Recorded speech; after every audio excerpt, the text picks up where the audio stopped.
দুজনের খুব ঝগড়া বেঁধে গেল। কার সাথে কার ঝগড়া? না ভগবান কৃষ্ণের মাথার চূড়ার সাথে ভগবান কৃষ্ণের চরণের নুপুরের দুটি ঝগড়া। আমাদের ঝগড়া হয় জল নেওয়া নিয়ে, জল ফেলা নিয়ে, সম্পত্তির ভাগ নিয়ে, ভোটের সময় দেওয়াল লেখা নিয়ে।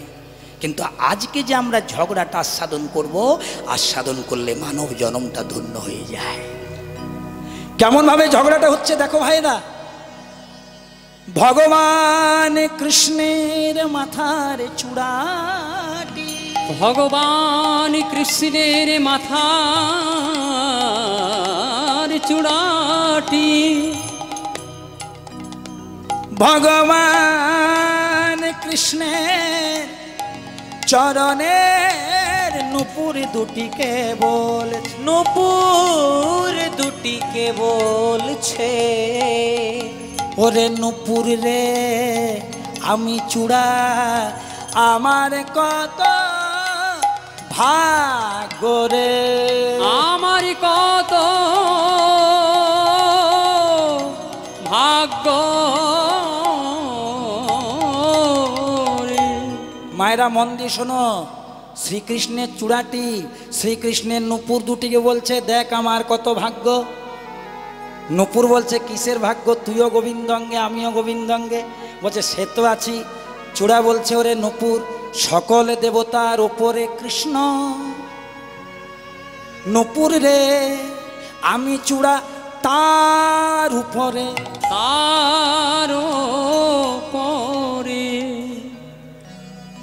সকল দেবতার উপরে কৃষ্ণ, আমি আবার তার উপরে। কথাটা মিথ্যে বলে নাই মা, কিন্তু একটা কথা বলি কিছু মনে করবেন না। যারা মানে সম্মানে পর্যায়ে উপরে আছেন একটু সাবধানে থাকবেন বাবা, কারণ যারা যত উপরে থাকে তাদের পড়ে যাওয়ার ততটাই ভয় থাকে। আজকে যে রাজা ধীরাজ কাল সে ভিক্ষা চাই, মনে রেখো জীব চিরদিন কাহারও সমান নাই যায়। ভগবান বলেছেন আমি যেমন দিতেও জানি, প্রয়োজন মনে করলে থাক। আমারই ভয় হচ্ছে বাবা, এটা থাক ব্যাপারটা। ও মায়েরা, ভগবান কৃষ্ণের চূড়া ভগবান কৃষ্ণের নুপুর দুটিকে বলেছে দেখ সকল দেবতার উপরে কৃষ্ণ, আমি আবার তার উপরে, আমার কত ভাগ্য। তখন নুপুরটি বলছে ওরে চূড়া রে, ওরে চূড়া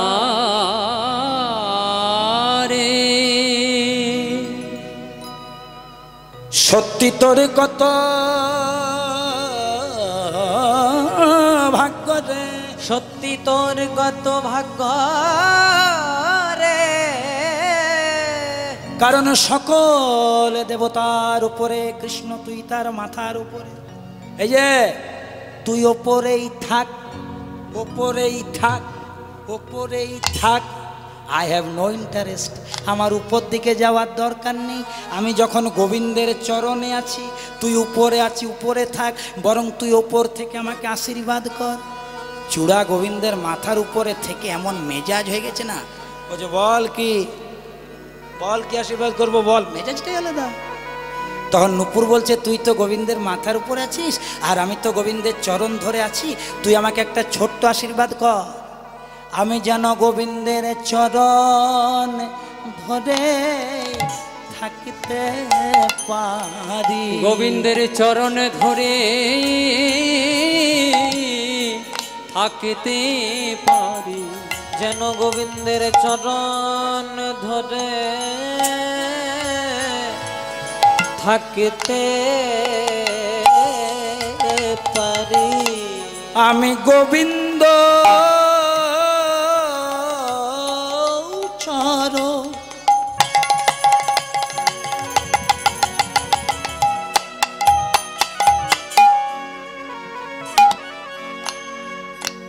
ভালোবাসি,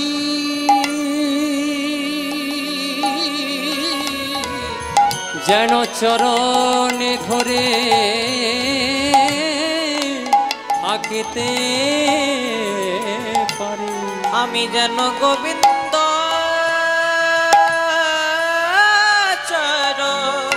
বলি হারি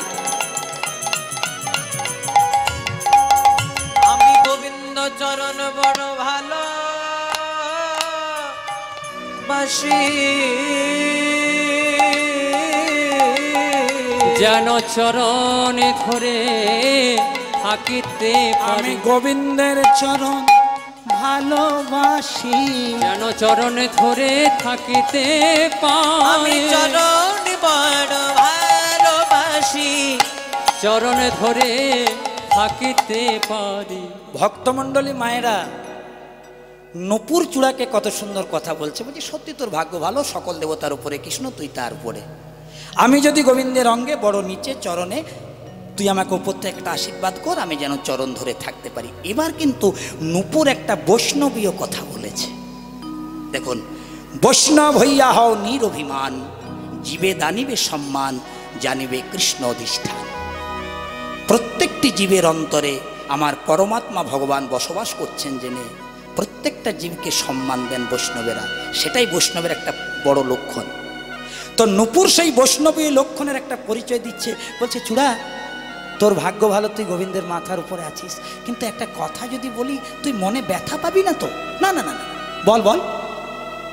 বলছে চূড়া রে, তুই গোবিন্দের মাথার উপরে, আমি শ্রীচরণে। আচ্ছা বলতো, যারা প্রকৃত কৃষ্ণের ভক্ত হয় তারা গোবিন্দের কোন জায়গাটা বেশি পছন্দ করে? মায়েরা বলো। হ্যাঁ, কেউ বলে বাবা যে গোবিন্দ তোমার মাথা চাই? যারা প্রকৃত কৃষ্ণ ভক্ত তাদের প্রাইমারি ডিমান্ড, হে গোবিন্দ রাখো চরণে,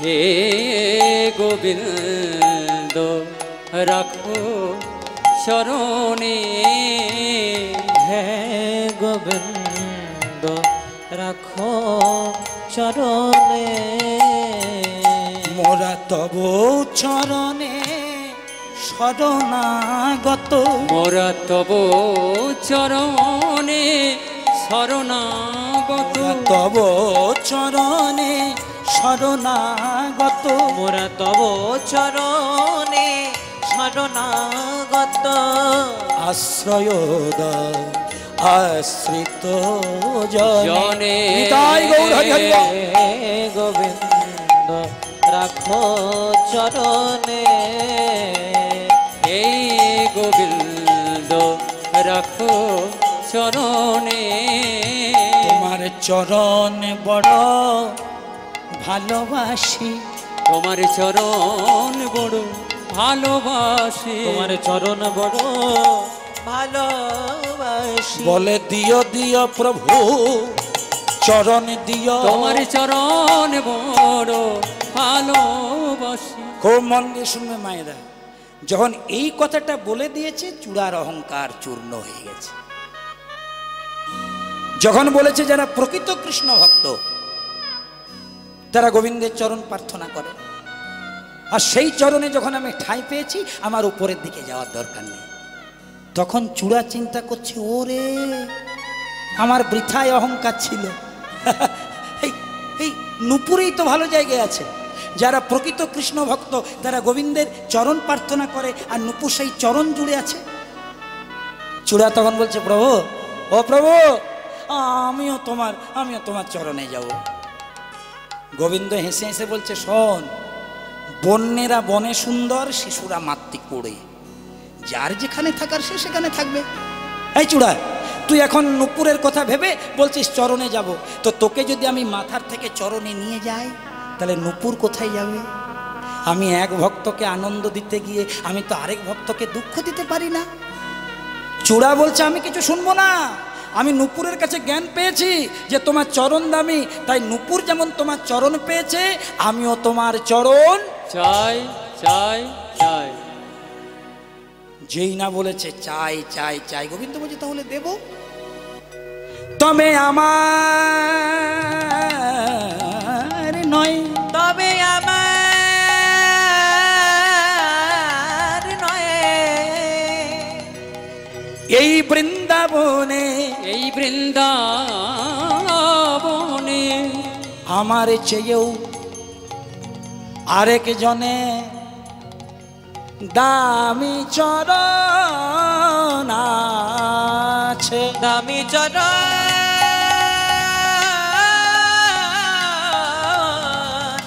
আছে। জয় রাধে। চরণ তোকে দেওয়াবো, তবে আমার নয়। আমার চরণ যখন নূপুর পেয়েছে, নূপুর পাবে, কিন্তু এই বৃন্দাবনে আমার চেয়ে দামি চরণ আছে, সেই চরণ তোকে দেওয়াবো। বলছে বৃন্দাবনে তোমার চেয়ে দামি চরণ? বৃন্দাবনে তো তুমিই দামি, তোমার উপরে কে দামি? ঠাকুর যে তার চরণ দামি। বলছে তুই কিছুই জানিস না, আমি হলাম জগতের গুরু। জগতের গুরু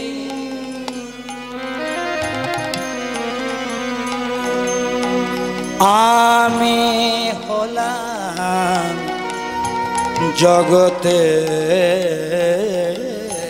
গুরু। জগতের গুরু আমি হলাম জগৎ গুরু কৃষ্ণ। এই যে গুরুর যেমন গুরু থাকে, আমি হলাম জগৎ গুরু কৃষ্ণ। আমার প্রেমের গুরু কে গো? শ্রীমতী রাধা ঠাকুরানী। শ্রীমতী রাধা ঠাকুরানী। তাহলে আমার চেয়ে যদি কারো দামি চরণ হয়, রাধা রানীর চরণ। আমার চরণ যখন নূপুর পেয়েছে, নূপুর পাবে। আমি রাধা রানীর চরণ দেওয়া করাবো, এটা আসল জায়গা, এটা আসল তত্ত্বের জায়গা। কখন দেওয়া করাবে বাবা? একটু বিচলিত না হয়ে যায়, এটা একটু শুনবেন। কখন দেওয়া করাবে? গোবিন্দ বলছে এই বৃন্দাবনে আমার চেয়ে দামি চরণ রাধা রানীর চরণ, সেটা তোকে দেওয়া করাবো। কখন? যেদিন আমার রাধা রানী মান করবে। আমার রাধা রানী মান করবে। আমি রাধা রানীকে কথা দেব। রাধা রানীকে কথা দেব। কি কথা দেব? রাধে, আজ আমি তোমার কুঞ্জে গিয়ে তোমার মনোবাসনা পূর্ণ করব। কিন্তু রাধা রানীর কুঞ্জে যাওয়ার আগে তারই খুড়তো বোন, তারই কাকার মেয়ে আরেক ভক্ত চন্দ্রাবলীর ভক্তির ডোরে আমি সারা রাত বাধা পড়ে যাব। তার ভক্তির ডোরে বাধা পড়ে রাধা কুঞ্জে আসতে যখন ভোর হয়ে যাবে, দেরি হয়ে যাবে, রাধারানী আমার প্রতি মান করবে। সেই মানের নাম হবে দুর্জয় মান। মানে যে মান এত সহজে ভাঙে না, কিছুতেই যখন মান ভাঙবে না, তখন আমি কি করব জানিস? আমি রাধার পায়ে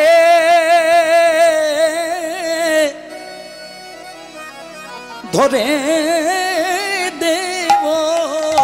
আমি রাধার পায়ে পায়ে ধরে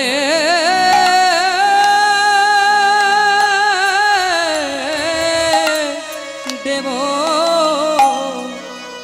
সবাই বলবে রাধারানী মান করেছে, গোবিন্দ পায়ে ধরেছে, কিন্তু আসল রহস্য ওই যে চূড়া তোকে বলেছি রাধারানীর চরণ দেওয়াবো, ওই মানটা অজুহাত মাত্র।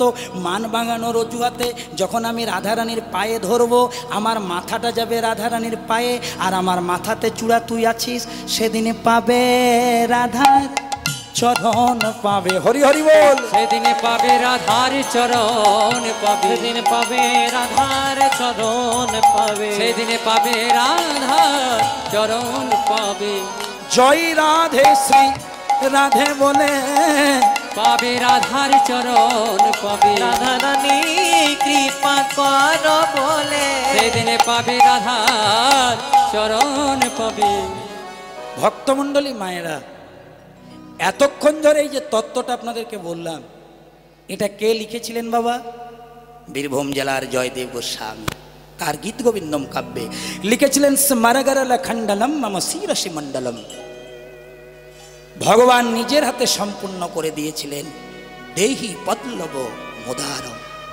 বগরাই তোমার আতুল রাঙা চরণ আমার মস্তকে যেন পায় ঠাই। তো দেখুন বাবা, এতক্ষণ যেটা বিশ্লেষণ করলাম তার তত্ত্বটা হচ্ছে জয়দেব গোস্বামীর লেখা এবং ভগবানের সম্পূর্ণ করা। স্মারগারলা খণ্ডলম মম শিরসি মণ্ডলম দেহি পদপল্লব মুদারম। সেই ভক্তের কথা, সেই গীত গোবিন্দের কথা আলোচনা করে যাচ্ছি। জন্ম হলো বীরভূম জেলার কেঁদুলি গ্রামে। যেমন মা তেমন বাবা। ও মায়েরা, এখানে একটা প্রশ্নের উত্তর দাও। মাটি যদি ভালো হয় ফসল কেমন হয় গো? ভালো হয়। এবার ধরো মাটি খুব ভালো আর বীজটা পোকা লাগা, ভালো ফসল হবে না। তাহলে মাটি যদি ভালো হয় আর বীজ যদি উৎকৃষ্ট হয় ফসলটি ফার্স্ট ক্লাস হয়। মাটি মানে মাটি, মাটি, আর এখানে বীজ মানে বাবা। মা রূপী মাটি যদি ভালো হয়, বাবা রূপী বীজ যদি উৎকৃষ্ট হয়, সন্তান রূপী ফসলটি ভালো হয়। একটা ভালো মাটির উদাহরণ দিই। ঈশ্বরচন্দ্র বিদ্যাসাগরের মাতা ভগবতী দেবী। ঈশ্বরচন্দ্র বিদ্যাসাগর শীতকালে মায়ের পরিধানের জন্য একটি দামি শাল আনলো, চাদর আনলো। মা শীতকালে এটা পরবে। 1 2 3 4 5 10 15 দিন গেল, মা কিন্তু পরিধান করে না। বিদ্যাসাগর বলছে, মা তোমার জন্য যে সুন্দর শালটা আমি নিয়ে এসেছি ওটা কি তোমার পছন্দ হয়নি যে তুমি গায়ে নাওনি? বলে, খোকা খুব পছন্দ হয়েছে, কিন্তু কি করে নি বলতো? এই গ্রামে আরো অনেক মা আছে আমার মতো, শীতে পরিধান করার জন্য একটা ছিন্ন বস্ত্র পর্যন্ত নেই, আর আমি কি করে দামি শালটা নিব? আচ্ছা মা, এই কথাটা যখন বললে আমি যদি সকলের জন্য নিয়ে আসি? বলছে, তাহলে যখনই নিয়ে আসবি তখনই আমি পরবো। বিদ্যাসাগর গ্রামের সকল মায়ের জন্য নিয়ে এলেন। ভগবতী দেবী সকলকে দিলেন, একসাথে সবাই পড়লেন। মাটিটা কেমন মা? এই মাটিতে কি আর খারাপ ফসল হয় বাবা? কোনোদিন হবে না। আর আমি যে শাল তোড়াতে থাকি আমার পাশের বাড়িতে আছে। একটু বলি, 5-7 দিন আগে যখন আমি বাড়িতে আছি দেখছি সকালবেলায় ঘুম থেকে উঠে বাচ্চাটাকে খুব জোর মারছে। আমি ঘুম থেকে উঠে গিয়ে বলি, দিদি মারছেন কেন? বলছে, কিছু বলবেন না, আমাকে বড় বড় জ্ঞান দেবেন না, ওটা হরিবাসরে দেবেন। আমি বলি, আমি কেন আপনাকে ফ্রিতে বড় বড় জ্ঞান দেবো? আমি তো জ্ঞান দিলে টাকা পাবো, আপনাকে ফ্রিতে দিয়ে আমার লাভটা কি?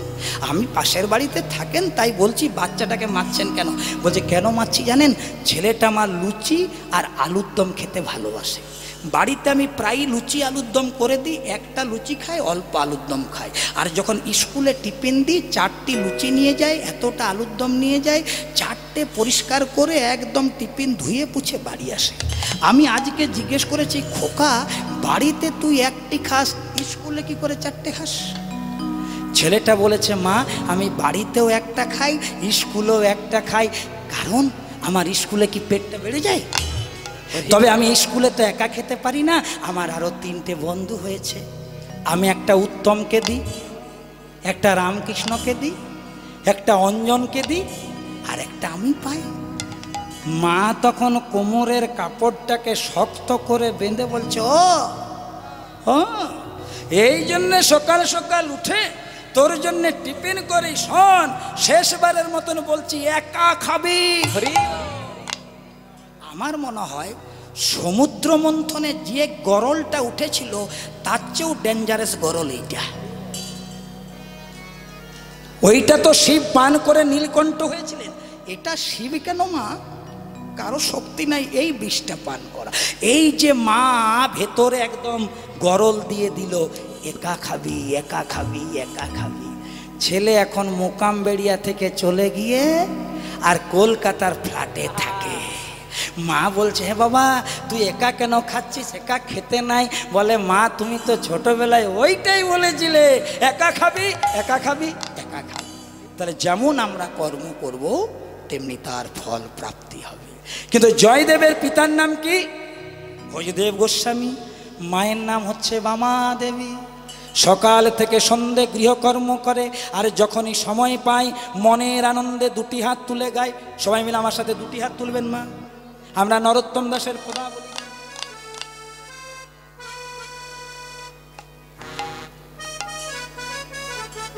বলে দেবো, ঠিক প্রশ্ন করেছেন, দারুণ প্রশ্ন করেছেন, বলে দেবো, ঠিক জায়গাতে বলে দেবো। ও মায়েরা ভালো করে লক্ষ্য রাখো। আস্তে, জয়দেবের পিতা ভোজদেব গোস্বামী আর বামা দেবী সকাল থেকে সন্ধে পর্যন্ত গৃহকর্ম যখন করে আর যখনই সময় পায় মনের আনন্দে দুটি হাত তুলে আমার সাথে গাইবে মা, হরি হরয়ে নম কৃষ্ণ যাদবাই নম, হরি হরয়ে নম কৃষ্ণ যাদবাই নম, হরি হরয়ে নম কৃষ্ণ যাদবাই নম, হরি হরয়ে নম কৃষ্ণ যাদবাই নম, যাদবাই মাধবাই কেশবাই নম, যাদবাই মাধবাই কেশবাই নম, গোপাল গোবিন্দ রামে শ্রী মধুসূদন, গোপাল গোবিন্দ রাম শ্রী মধুসূদন। তোমাদের কীর্তন প্রতিদিনই শুনছি, আমার কীর্তন তোমরা শুনছো, একটু বাবা মায়েদের কাছে শুনবো। মা আমি একবার বলবো, আপনারা তারপরে বলবেন। যখন আমরা সবাই বৃন্দাবন এসেছি আমি একটা করে লাইন বলে দেবো, ছেড়ে দেবো, আপনারা বলবেন। কোনো শিখল করতাল বাজবে না, মায়েদের কাছে করতাল তো আছে, তালি দেবে, তালে তালে। হরি হরয়ে নম কৃষ্ণ যাদবাই নম,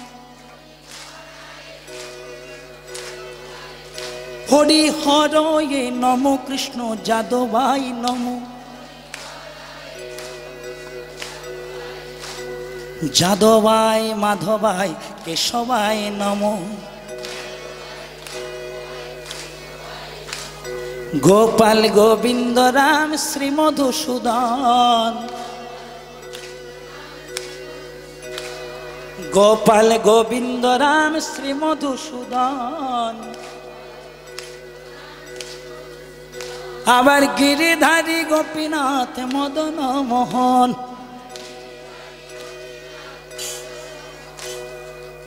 এরকম যদি ভাড়ার ঘর থাকে রান্না করার কোনো প্রবলেম হবে বলে মনে হয়?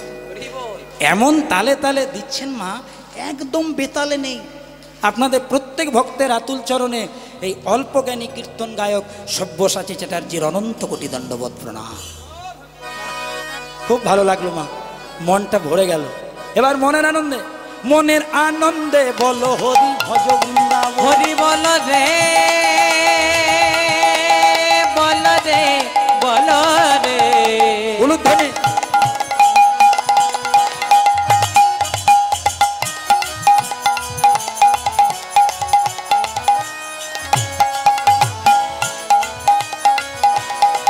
হরি বল রে বল রে বল রে, প্রেমানন্দে হরি হরি বল, হরি বল রে হরি বল রে, ও মনের আনন্দে, ও মনের আনন্দে, ও মনের আনন্দে, মনের আনন্দে বল হরি ভজ বৃন্দাবন। শ্রী গুরু বৈষ্ণব পদে মজাইয়া মন, শ্রী গুরু বৈষ্ণব পদে মজাইয়া মন, শ্রী গুরু বৈষ্ণব পদে মজাইয়া মন, শ্রী গুরু বৈষ্ণব পদে মজাইয়া মন, শ্রী গুরু বৈষ্ণব পাদে পদ্ম করিয়া, শ্রী গুরু বৈষ্ণব পাদে পদ্ম করিয়া, শ্রী গুরু বৈষ্ণব পাদে পদ্ম করিয়া, শ্রী গুরু বৈষ্ণব পাদ পদ্ম করিয়া, এবার নাম সংকীর্তন গাই নরোত্তম দাস, ওগো নাম সংকীর্তন গায় নরোত্তম দাস, নাম সংকীর্তন গাই নরোত্তম দাস, হরি বল হরি বল হরি বল হরি বল, নিতাই গৌর হরি বল হরি বল হরি বল হরি বল, হরি হরি বল হরি বল হরি বল, হরি হরি হরি বল। কিন্তু মা কে জয়দেব গোস্বামী? ছোট্ট ছোট্ট তত্ত্বগুলো ধরে নিন, কোনো আজগুবি গল্প নয়। আমাকে যেমন একজন ফোন করে বলেছেন যে ঠাকুরমশাই সনাতন ধর্মের বাড়িতে একটা তুলসী মন্দির রাখতে হয়, তো রাখবো কোন দিকে বলুন তো? কেউ এসে বলে যাচ্ছে পূর্ব দিকে, কেউ পশ্চিম দিকে, কেউ ডান দিকে, কেউ বাম দিকে। আচ্ছা রাখি বলুন কোন দিকে? আমি আপনাদেরকে হাত জোড় করে বলবো মা, মাথা খারাপ করো না। সনাতন ধর্মের বাড়িতে, আমাদের ধর্মাবলম্বীদের বাড়িতে একটা তুলসী মন্দির থাকবে, দ্যাটস এনাফ, এটাই যথেষ্ট। অত ডান দিক বাম দিক করে মাথাটা খারাপ করো না, রাখো। আরে কিছু তো লাগাও, তোমার আম লাগানোর দরকার, কাঁঠাল লাগাও। কাঁঠাল পাচ্ছ না, কলা লাগাও। তুমি যদি লাগাতে পারো ফল তুমি পাবে। আম পাবে না তো কাঁঠাল পাবে, কাঁঠাল পাবে না তো কলা পাবে, কিন্তু পাবে। কর্মটা করো। মায়েরা ভালো করে লক্ষ্য রাখো জায়গাটা। কে জয়দেব গোস্বামী? বাবা আস্তে, বাবা বাবা কীর্তনটা এখানে হচ্ছে, একটু আস্তে। নিতাই গৌর হরি হরি বল। মায়েরা, কে জয়দেব গোস্বামী, যার কথা এত উচ্চস্বরে ঘোষণা করছি, তিনি কে একটু যদি জেনে যান, আজকের লীলা শোনা সার্থক হয়ে যাবে। দেখো মায়েরা, সত্য যুগে যিনি ছিলেন রাজা মান্ধাতার পুত্র মুচকুন্দ, তিনি কলিকালে হয়েছেন জয়দেব গোস্বামী। মনে থাকবে মা, যিনি মান্ধাতার পুত্র মুচকুন্দ, তিনি জয়দেব গোস্বামী। প্রমাণ শাস্ত্র। দেব সেনাপতি বলা হয় কার্তিককে। যখন কার্তিকের আবির্ভাব হয়নি, তখন দেবতাদের কোনো সেনাপতি ছিল না, আর অসুরদের সাথে দেবতার প্রতিনিয়ত যুদ্ধ লাগত। দেবতারা পৃথিবীতে এলো, মান্ধাতার পুত্র মুচকুন্দকে বলল, মান্ধাতা, আপনার ছেলে শক্তিশালী, প্রবল পরাক্রমশালী, আমাদেরকে দেন, স্বর্গে নিয়ে আমাদের দেব সেনাপতি করব। নিয়ে যান, নিয়ে যান। আমার ছেলের মানব জনম যদি দেবকর্মে নিয়োজিত হয়, এ তো চরম সৌভাগ্য। নিয়ে যান। মুচকুন্দকে নিয়ে এলো মান্ধাতার পুত্র মুচকুন্দকে স্বর্গে দেবতারা। সেনাপতির আসন দিল, অসুরদের সাথে যুদ্ধ করে করে দেবতাদেরকে রক্ষা করতে লাগলো। এক সময় কার্তিকের আবির্ভাব হয়ে গেল। ভগবান বিষ্ণু বললেন, মুচকুন্দ, আর আমাদের জন্য পরিশ্রম করতে হবে না, এবার দেব সেনাপতি কার্তিকের আবির্ভাব হয়েছে, ওই দায়িত্ব কার্তিক পালন করবে, তুমি এবার বিশ্রাম করতে পারো। তার বিনিময়ে তুমি যে আশীর্বাদ নেবে তাই দেবো। বলো তুমি কি চাও? বললো, কিচ্ছু চাই না, আমার মানব জনম দেবকর্মে ব্যবহার হয়েছে, আমি কিচ্ছু চাই না, একটা জিনিস চাই, ওষুধদের সাথে যুদ্ধ করে করে আমি ক্লান্ত, অনেকদিন ভালো করে ঘুম হয়নি, আমাকে এমন একটা জায়গাতে ঘুমানোর ব্যবস্থা করুন যেমন শান্তিতে অনেকদিন ঘুমোতে পারি, আর কেউ আমাকে বিরক্ত না করে। যাও। ভগবান বলেন, যাও মুচকুন্দ, হিমালয় পর্বতমালার গায়ে একটা গুহা আছে, যে গুহাটার নাম প্রভর্ষণা গুহা, সেখানে তুমি ঘুমিয়ে পড়ো, কেউ তোমার ঘুম ভাঙাবে না। তবে হ্যাঁ, এই তবে হ্যাঁটা শুনবেন, তুমি নিশ্চিন্তে ঘুমাবে হিমালয় পর্বতমালার প্রভর্ষণা গুহায়। তবে ভুল করে যদি কেউ তোমার ঘুম ভাঙাতে যায়, আর ঘুম ভেঙে যদি তুমি তার দিকে তাকিয়ে দাও, সে ভস্ম হয়ে যাবে। মুচকুন্দ ঘুম শুরু করলো। সত্য ঘুম, ত্রেতা ঘুম, দাপর যুগের মাঝামাঝি পর্যন্ত ঘুম, মানে প্রায় 2.5 যুগ ঘুম চলছে। দাপর যুগের মাঝামাঝি সময় হলো কি, ভগবান কৃষ্ণচন্দ্র মথুরার মহারাজ কংসকে নিধন করলেন। কংসের শ্বশুর মশাইয়ের কি নাম ছিল বাবা? জরাসন্ধ। জরাসন্ধ 2টি মেয়ে কংসের হাতে তুলে দিয়েছিল। কংসের প্রধান স্ত্রী ছিল অস্তি আর প্রাপ্তি। কৃষ্ণ যখন কংসকে বধ করল, জরাসন্ধর মেয়ে 2টি বিধবা হয়ে বাপের বাড়ি এলো। জরাসন্ধ বলছে, তোদের স্মৃতিতে সিঁদুরটা কে কেড়েছে? ওই কৃষ্ণ। দেখাচ্ছি মজা।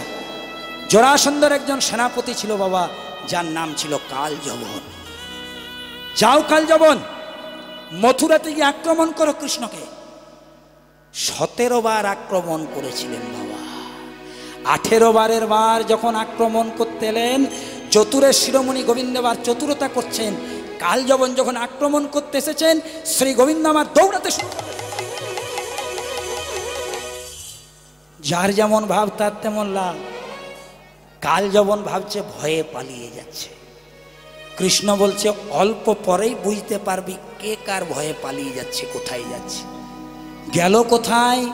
কৃষ্ণ কালযবনকে দেখিয়ে দেখিয়ে সেই হিমালয় পর্বতমালার গুহায়, যেখানে সত্যযুগ থেকে মুচকুন্দ ঘুমোচ্ছিল।